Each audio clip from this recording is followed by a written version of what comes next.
Hello, podcast community. My name is Cam King. This is Three Questions Podcast, episode number 56. I appreciate everyone listening, subscribing. We are getting a lot more questions being sent in. If you want to find the main podcast tab, you can go to ckcollective.co. Listen to all the episodes. Again, this is available on YouTube, Spotify, Apple Podcasts, Amazon Podcasts. But beyond that, we have the very special Dave Delk here. Dave, how you doing? Oh, just tremendous. Good to be with you, Cam.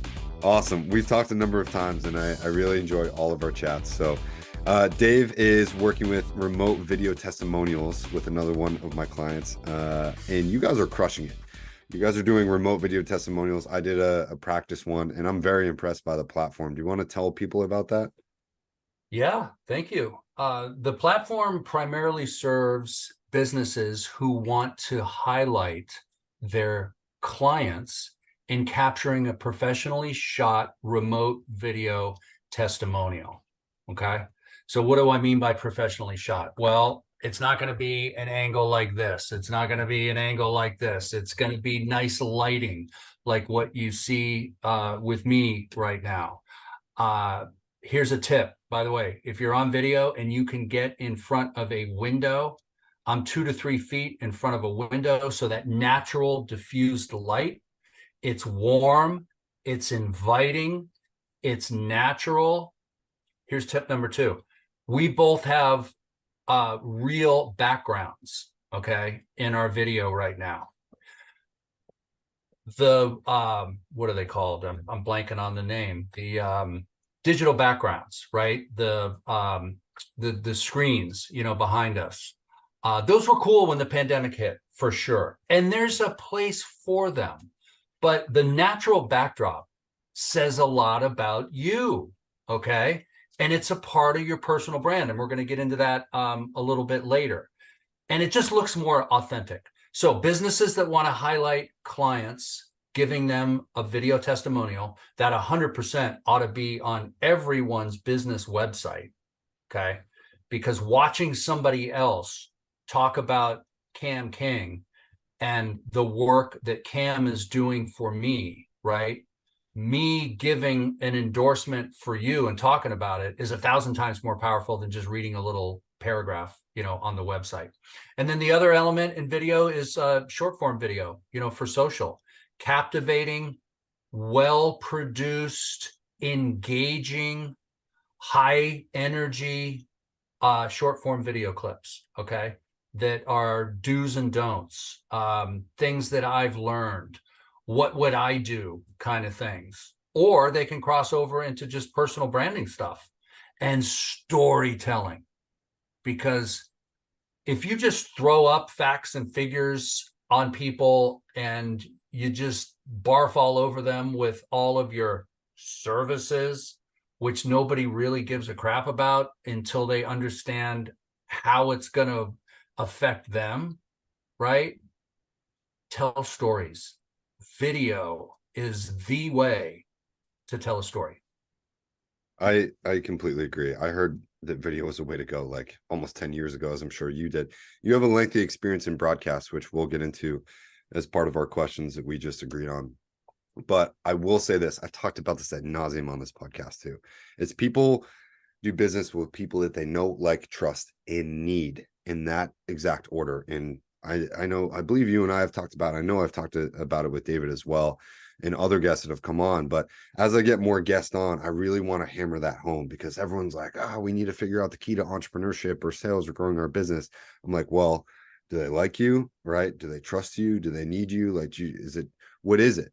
And if it's not in that order, right, you're going to have a hard time selling. So you have to establish those things first, because nobody ever reads all of your services, and they certainly don't read past the first couple of words, right? It's like, shit, can I like this guy? Can I get along with this person? And then you can sort of do that dance. But let's get into the 3 questions. As you know, we've talked about how it's sort of presented. I'll ask the questions. You have 5 minutes to talk about it. And for all the people listening, I want them to be able to take away key moments in particular from your experience as a veteran, as an entrepreneur. And I want you to share some of the key moments and tactics that somebody can take away from a 15 or 20 minute podcast. Okay. Yeah, you All bet. right, you ready to go? Let's rock. All right, cool. So question number one, where does personal branding fit in? Yeah, man. It fits in right at the top, I think, for storytelling and for that know, like, trust journey that all of us are going on. The first thing people buy, I don't care if you're selling ice cream cones or insurance or tortilla chips or remote video services or coaching. The first thing they buy, Cam, is they buy me or they buy you. Okay. And the way that you're going to win them over is showing them a little bit about yourself. Like my t-shirt here. Okay. This cool little bear with a skateboard. Okay. That's a part of my personal brand. I ought to have a board up here right now so I could show you, but I'm 61 and I still skateboard. Okay. I'm not going crazy in half pipes and, getting up on the lips of pools and, going all Tony Hawk, but I'm getting on my board. And let me tell you, people, you feel like you're going to live forever. And it takes me back to when I was a kid, right? It's the fountain of youth. It's just a cool thing. And replace skateboard with whatever else, hiking, bike riding, fishing, skiing, whatever it might be. Find something about you that is personal to you outside of work, not talking about your professional stuff, just you as a person, and run with it. Now, you don't necessarily want to talk about that every day, 5 days a week, but sprinkle in a little bit of that, right? Like for me, I'll get on my skateboard and I'll do a TikTok video and then I'll throw that on LinkedIn or I'll put it on Instagram. And it's me sharing some do's and don'ts or what I've learned or just anything else. Or, hey, just get out and get some fresh air, people. So that personal branding is big because people are going to know you. They're going to like you, even if I can't tell you how many times people have said to me, man, that is just so cool that you skateboard. I see those clips. I don't know how you do it. If I got on a skateboard, I'm 5 seconds from going to the ER with a broken wrist, but it reminds them of other things that they do. And I've encouraged them. Hey, you like to mountain bike, right? Don't try this at home, but get a selfie stick and actually, it's a stupid thing to say. Try this. Get a selfie stick. Don't be bouncing all over the place, but be on your bike. Record yourself for 30 seconds. People are going to start to understand that, hey, Cam's an outdoorsman. He loves mountain biking. This is something that's big to him. I can relate to that, right? So the know, like, trust thing is going to happen with more certainty if you share what you're about as a person. I completely agree with you there. I had a guest on, Dan McVeigh, and he's another content creator out of Denver, but we talked about content authenticity, and part of that was imposter syndrome as well. And we now live in an age for the first time where pretty much everyone at every age is recording something and putting it out there as like, hey, this is what I've learned. This is who I am. And I see a lot of people start to do that, but to do that over a long period of time, right? Because that imposter syndrome can grow with you like a shadow. But the longer that someone does that, the more authentic that they are, the better their business does. Yeah. And it's fascinating. I suffer from that in my own right now, making more AI related videos for my YouTube channel than actual authentic ones where I'm recording and giving someone my 2 cents. But I recently signed up for a TikTok. After a client call, I'll be like, hey, summarizing a call in 2 minutes. This is what we talked about. And this is sort of a tactic for you. I don't consider myself a coach or a mentor, more of like a life and business tactics guy, right? Because that's what I love. That's what I focus on. But personal branding is really 80% educational, right? And then the 20% can be self-promotional. I don't know if you Yeah. agree with that Pareto principle, but what do you think? I do. And a key thing about personal branding also, for me is high energy, positive energy, communicating with positivity, right? Energy is vibrational. And even if we're not in the same room, okay, you're going to exude energy if you're bringing the energy, okay? And people are going to pick up on it. So step back and save it for another day. If, you know, your dog took a crap on the rug, or you're in a fight with your wife or husband or girlfriend or boyfriend, or you got a mountain of bills that you're paying and you're just like you're not feeling it, work on yourself till you get to the point where you are feeling it. And when you're feeling it, man, record, record, record. Because once you record it, it's there forever. Okay. Scary, but also true. Yeah. Yeah. I again, we're gonna have to dive more into the personal branding aspect because we could talk about that for an hour. But I want to know, hopping quickly into question number two, it's that you've spoken about meditation and you've spoken about your service, having served in the Navy for 4 years. What were some of the things that you learned from the military, being in the service, that have now allowed you to succeed later on in life, in business and life, with your personal hobbies? Would you mind culminating that experience together? One of the key things that I took away from my time in the Navy was the art of collaboration. Okay. The art of being a teammate, to look over and know that I'm shoulder to shoulder with people that are counting on me and I'm counting on them. It's a group effort. Okay. There's no I in team, right? You have to get along and work well with everyone, all walks of life. Okay. Black, white, Hispanic, Filipino. I mean, just this whole melting pot of those that were in the military. Okay. And, prior to that, I grew up in Northern California. I went into the Navy a year and a half out of high school. One of the reasons I went in is I was having a good time before the Navy, but I didn't have any academic direction, Cam. I was partying too much. I was getting a master's degree in good times with my friends. And when I wound up in basic training in Great Lakes, Illinois, it was a big freaking wake-up call. Okay. And I was scared shitless. I really was. How am I going to do this? But then the natural side of me embraced it. And I realized that there were these new people that I was going to get to have this experience with. And I was open to it. And I went for it. It taught me a lot about myself. Okay. It taught me and it showed me my real character. Okay. In this melting pot. And I made mistakes. Okay. I wasn't perfect. But I grew, and I grew to like it. And I grew to really love the people that I was with. Okay. And the overall experience. And then I wound up being in San Diego as an air crewman on an LPH, a Gator freighter. That's a mini aircraft carrier, for those that don't know, that turns helicopters. Okay. 5 helicopters at a time. It's there to transport Marines from ship to shore. Okay. What's going on in Israel, in the Middle East right now?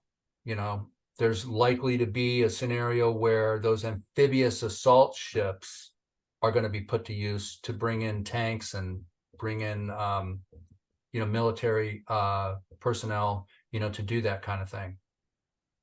So it was just a wildly exciting time, to go through all of that. And I still have a couple of buddies that I hang with that I see every now and then that were my shipmates. And after 4 years, I was ready to get out, but I had a tremendous sense of accomplishment. I knew how much I loved collaborating with other people and also being tolerant of other people. Okay. They didn't all look like me. They didn't all think like me. Right. And you have to adjust and fine tune to be a part of that teamwork flow. Because when that's working, it's magic. I have very similar experiences with what I'm doing. And the tolerant part is crazy, right? After you serve in the military or you do a couple years, whatever, nothing is really a big deal, right? You go back to the civilian world, you're just like, Yeah. this ain't shit.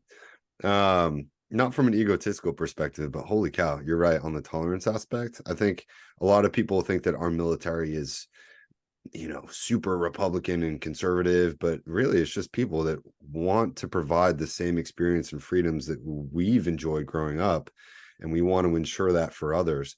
And that common thread is like the strongest thing to tie people together, because you don't Yeah. care, like if someone's good at their job, awesome, right? But if someone's not, it doesn't matter what color their skin is or sexual orientation. It's like you just want to be around people that you can trust and are good at their jobs and have your back, and like it doesn't matter what they look like at that point. So I don't know if you would concur with that, but it's the military is a very different place than I thought it was prior to having served. You know what I Mhm. mean? So Totally. What the world needs now is people being less judgmental, mhm. okay? And accepting someone at face value. And I mean, who gives a shit what they're thinking, their religious belief or Doesn't matter. anything else? We're in this together, and find something that you can relate to with that person. Mhm. I do.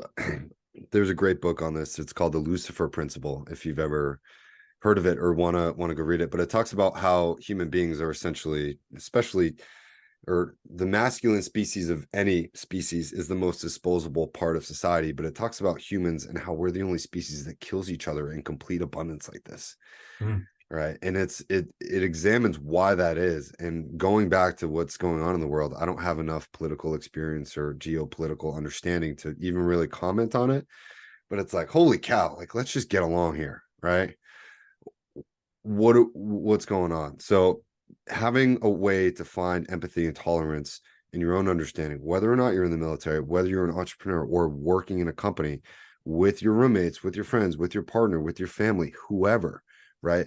Having a form of developing and cultivating empathy and tolerance will get you light years ahead in your business and your personal life. Would you agree with that too? Oh, Dave, did I lose you? Hey, I'm back. Gotcha. Okay. So we're back. We were just talking about empathy and tolerance, but let's hop into question number 3. I want to ask you, you've spoken a ton about music in your life. And I want to know, having been in broadcasting for so long and being such a big music fan, what were some of the best experiences, and how has that impacted you in your career thus far? So I loved music ever since the first concert I ever went to. I was 2 days shy of turning 15, and it was Kiss when they were at the top of their game with Cheap Trick opening up for them. And from there on, it was just rock and roll. I loved it. Couldn't get enough of it. Okay. And actually, there's a Navy connection to that. My best buddy on the ship ran the ship's closed circuit TV station and the ship's radio station. The ship's radio station was no more than like a big broom closet with shelves and thousands of armed forces radio and television records. And he said, Dave, do you want to do a shift like on the weekend and just spin some records? I said, hell yeah. I got 2-3 hours of just sitting here and spin my own music. He said, absolutely. Um, so music had a connection to the Navy, and it's still got a connection to me now. Earlier today, I was organizing my office and rocking out Dave Edmunds, Rockpile, got Eric Clapton, Just One Night, UFO from their live album in 1979. It energizes me. I was talking about energy earlier. Music is energy, and music makes me feel good, and it's self-care. Okay. I play a mean air guitar. I play a little bit of guitar, but man, it takes over, right? It's bliss. And, before a sales call, before a Zoom call, I will almost every time play a song that fires me up because it gets you in a rhythm. Okay. It makes you relaxed. It connects you with who you are. And it's that authentic self, right? And my personality is shining its brightest when I'm feeling my brightest. And look, it might not be rock and roll. It could be country. It could be pop. It could be hip hop. It could be jazz. It could be whatever it is, rap. If it feels good, listen to it, people. I know last time we talked about this, we talked about some of the shows you had gone to and really who some of your favorite bands are. And we had this big discussion about how music just isn't the same anymore. Like everyone's freaking out about Taylor Swift. And for some reason, I don't know if I'm getting older, but when I hear music that's coming out today, none of it just resonates with me. I don't know what the difference is or what's being put out, but even rap music, anything that's come out like the last 10 or 15 years, I hear it, it doesn't make me feel anything. But for some reason, there's like some year, like prior to 2000, where music definitely really changed. But when I listen to stuff, even from the 60s, 70s, 80s, 90s, it makes me feel before I can Yeah. even think about if I like it. And I don't know what that is. I agree with you that music is energy, but there's something about old school classic music, classic rock that is designed to innately make you feel a little bit better, even. So quickly, what do you think that is? Well, I mean, it's a part of it is like first love, right? You never forget your first kiss. You never forget your first girlfriend or boyfriend or, whatever the case. For me, man, I still love Kiss. And that opened up the doors to a lot of other stuff. So it's like walking into a room and realizing, man, this room feels right. The feng shui is right. You know, a song is the same way. And it's like muscle memory in your brain and in your soul, from this. It takes you back. But it's also like, why does someone love a piece of art and someone doesn't love a piece of art? Because it connects with me. I get chills on some of the songs that I still listen to. I know the words. I'll sing along. It's such a release. And I'll end with this. A really good buddy of mine in San Francisco is in the radio business, and they rebooted the alternative rock station in San Francisco, Live 105. And I said, wow, how is there any good alternative music that's coming out today? It seems like it would almost be like classic alternative rock. And she said, you know what? There's a ton of great new alternative music. It's a little harder to find, but it's out there. The more music I listen to, the more I like and can appreciate other music. So I agree. Like I love metal and hardcore music. And that for me, going to the gym or just like energizing me, it puts me in a great mood, even with how like, heavy it can be. But then I also listen to like classic rock and classic music and like a bunch of different brainwaves. So I find that I always need to find a balance or some sort of homeostasis with whatever music that I listen to. But there's really only one kind of music that I don't resonate with, and that's country music for me.